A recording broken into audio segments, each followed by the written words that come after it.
Uyuşturup aткан эмесин көрүп, сабагын көрүп, мен аябай биринчи мен сүйүндүм да. Себеби ушул жерге сахнага чыгып сүйлөшмө дагы махабатчы себепчи болгон биринчи эле. Жаңы көрермендерге чыкканыбызда сахнага чыгарат го турам. Биз сахнага чыкканда биз бетибизди ачабыз мындай деп айтканда, мындай деп коебуз го. Өзүбүздү өзүбүз мындай тааныштырып, кеңири сүйлөгөндү үйрөнүп баштайбыз. Ошондо мен дагы жаңы көрерменге чыкканда махабатчы сен чыгасың деп эле чыгарып койгон да сахнага. Же кийимим жок, же башка нерсе жок, уялганыман сүйлөгөнмүн да. Ошондон баштап эле мен тартынбай сүйлөштү баштадым. Бүгүн дагы махабатчы өтө чоң сооп ишке калып атат да. Монтип көп адамдар топтоп, сиздер ар бириңиздер жөндөн келген жоксуздар. Бул деле болсо сиздерге Алла Таалам тарабынан буйрук болуп келдиңиздер. Жашооңузда оңдойм деп, кичине болсо да бир нерсе алып атасыздар да. Махабатчы сизге биринчиден рахмат айтам. Дайым эле айтып келем, Наргиз экөөңүздөр менин жашоомдун оңдолушуна сиздер себепчи болуп атасыздар да. Рахмат сиздерге. Бул жашоодо өзү негизи адамзаты эмнени кааласак ошол нерсе болот экен да. Ошол нерсеге ишенгендер барбы? Ошол нерсеге ишенип жашоосун өзгөртүп аткандар барбы? Бирок азыркы учурда өзгөртпөй жүргөндөр дагы бар, толтура да. Ошол ойлогон нерсесине жакшы эле нерселерди ойлошот, бирок ошол ой ишке ашыш үчүн ишенишпейт дагы, кайра эле ошол жашоодо жашашып атат да. Компания Арыф-Фэмде махабатчы бүгүнкү айтып өткөн бардык темалардын бардыгы жанагы колесо дедиңиз го, бул жашоодогу дөңгөлөк менин өзүмдө, лично өзүмдө болуп өттү бул нерсе. Биринчиден эс алуу болуп атат, ден соолук восстановить этилип атат, акча, убакыт, бирөө силе калып тур, бул семья да. Ошол нерсе болуп атат, бул балдарым Кыргызстан. Бойдокмун деп койсоң. Рекламная пауза. Айланып койбойбу? Балдарым Кыргызстанда кече 21 күн сайын доход түшөт го бизге турабы. Ошондо мен постоянно апама салам, биртегинин калтырбай салганына балам угат экен да. Анан кечекисинде мен апа салбайм, бунусунда иштерим бар десем, телефонду алып алып туруп, сиз эмне кылтасыз өз акчаңызды? Сиз бизди качан аласыз? Биз качан үй алабыз? Сиз ол акчаңызды бирөөгө берип койсоңуз, биз үйдү качан салабыз дейт да. Ошол балам ошол акчаны эсептеп отурат. Себеби акча топтоп үйдү ала турган болсом, мен балдарымдын жанына тезирээк барам да. Азыр өкүнүчтүү жери мына Москвада көрүп атасыздар. Өтө көп убакыт уурдатып коюп атабыз да, башка жакка ачасында. Башка жакта иштегендер барбы? Бар да, толтура турам. Анан офиске Арыф-Фэмге чакырабыз, лидерлер келгиле, жашооңорду өзгөрткүлө, акча көп. Анан балдарыңарды алып келесиңер, анан калсаңар кетесиңер, акча аласыңар десек, хорошо, майли иштейли деп келишет дагы, келип алып туруп, жөн эле чоң тургунун астына коюп алат дагы. Кадам таштасамбы, таштабасамбы? Прямой эфир деген жака кылсамбы, кылбасамбы? Ойлонуп эле убактыңарды өткөзө берип атасыңар да. Лучше ушунча адамдын колунан келип атат, алдыда отургандардын колунан келип атат, жашы чоңдордун колунан келип атат, жаштардын колунан келип атат да, бойдоктордун колунан келип атат, башкасынын колунан келип атат. Неге сиздердин колуңуздардан келбеш керек дейм да. Туурабы? Дайым айткан, эмне сурасаңар мен ошого макул дейм. Махабатчы айтты жана жазсаңар сөз салып ишке ашат дейт да. Жазганды жазыш керек экен. Өтө чоң нерселерди, өтө каалаган нерселерди, бул жашоодо эмне кааласак ошону жазышыбыз керек экен да. Ооба, историяңды калтырсаң. Мен бир школа өткөндө бизге менеджерство өткөндө максатыңар эмне Арыф-Фэмге келгенде дегенде мен ошондо дагы мээнимде эч нерсе жок эле да. Ошол мен ошондо коркконмун да, азыр менин максатым эмне деп сураса, мен эмне деп жооп берем. Анан арка жакка өтүп отуруп алганмын да. Алдыдагылар эмне деп максат айтса, кимисиники жакса ошону айтып коем деп. Ошондо мимоза же сураганда үйгө барып алып эле ойлонгондо мен даже ушу 28 жашта элем ошондочу. Мен даже максат коюшту билбейт экенмин ушу жашка. Мен жашоодо эмне каалап атканымды билбейт экенмин. Бул кандай жашоо дегеним да. Мен максатым акча табыш эле. Мен максатым эптебеле үй салып алышпы. Мен максатым ошого эле мен жаралгам. Анан Арыф-Фэмге келип мен максат коюшту үйрөндүм. Команда түзүштү үйрөндүм. Сахнага чыгышты үйрөндүм. Тартынбай сүйлөштү үйрөндүм. Көбүрөөк акча кармаганды үйрөндүм. Анан өзүм үчүн бир нерселерди чын жүрөктөн сатып алганды үйрөндүм да. 28 жашка чейин мен өзүм үчүн эч нерсе сатып албайм. Базарда эң арзан кийим болсо, ошону сатып алам. Каталогду карап туруп эң арзан крем болсо, ошону сатып алам. Андайлар бар да турабы? Толтура. Ачык айткыбыз келбейт, самым деле үстүбүзгө бир костюм көйнөк болсо ишке барып келсек болду. Жеген тамагыбызчы? Продуктаны кылабыз, обедте жерип туруп доширакты жейбиз да, же акчабыз жок.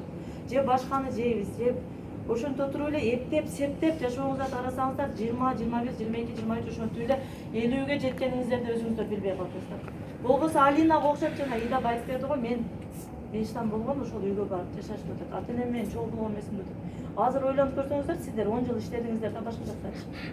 Балдарыңыздар сиздерден кийин келеби кайда? Алардын ичинде толтура нерсе жатат го. Алар биз менен чогуу болушту каалайт. Алар биздин мээрибизге толушту каалайт да. Мектепке кийинтип жөнөтүшүбүздү каалайт да. Мен каждый школада айтып берем, мен 3 жыл балам мектепке барганын көрбөдүм да. Быйыл сентябрда Испанияга кетип тамак макачыл эле мен ошого чейин барып келейин дедим.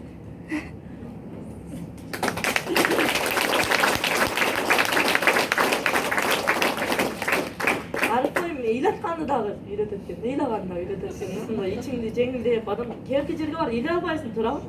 Кечинде бир жерге барып ыйлайсың, анан иштен чарчап келатып ыйлашты деле унутуп коесуң го кедечи.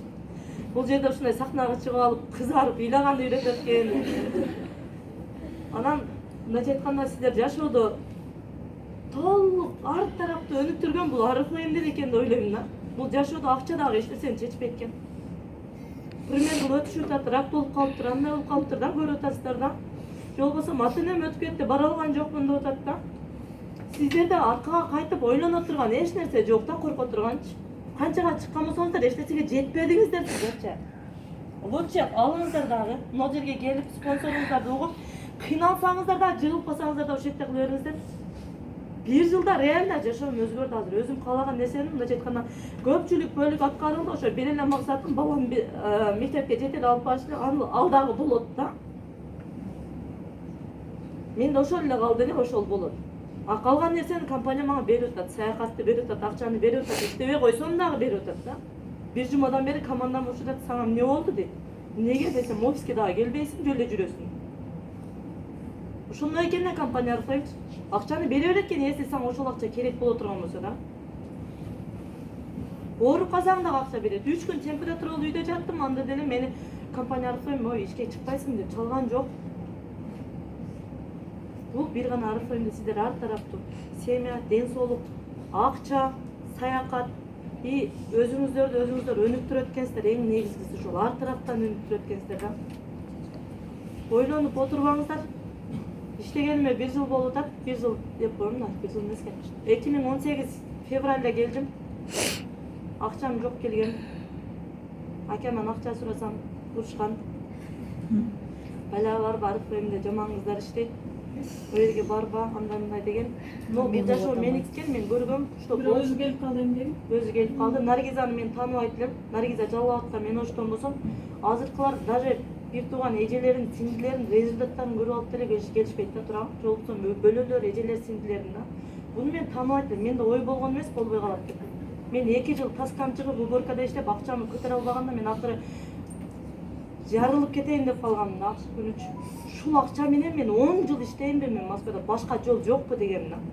Ошондо арыфайымды сунуштаган, мен башында 805 миң, анан 10 миң аламбы деп дагы суроо берген эмес. Убактылуу иштейсиз, акчаңызды көтөрөсүз, кийин ошол акча экеси болуп кайтат сизге деген. Биринчи акча деп эле келип калгам, но бул жерде келип көп нерсени үйрөнүп алдым. И ушундай школалардын таасири менен, ушундай эжелердин жол көрсөткөнү менен, ушундай лидерлердин бардыгынан биз ушул жерде келип отурабыз. Ошого сиздерди чакырабыз арыфайымга. Башка жакта иштеп аткандар, же болбосо могу жерде отуруп результат болбой аткандар, сиздерде результат болбосо да хотя бы сиздер бир нерсе үйрөнүп атасыздар жашоодо. Бир нерсе каалаганды үйрөнүп атасыздар да. Же болбосо өзүңүздөрдү оңдоп атасыздар. Көп жактан өнүгөсүздөр мындай айткандачы. Эч качан таштап кетпеңиздер, анан ойлонуп отура бериштин кереги жок. Лучше кылыңыздар ошону.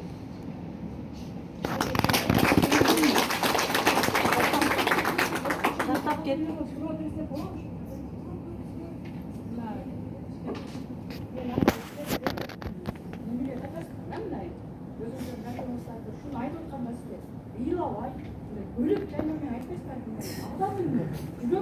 Keyin keldi.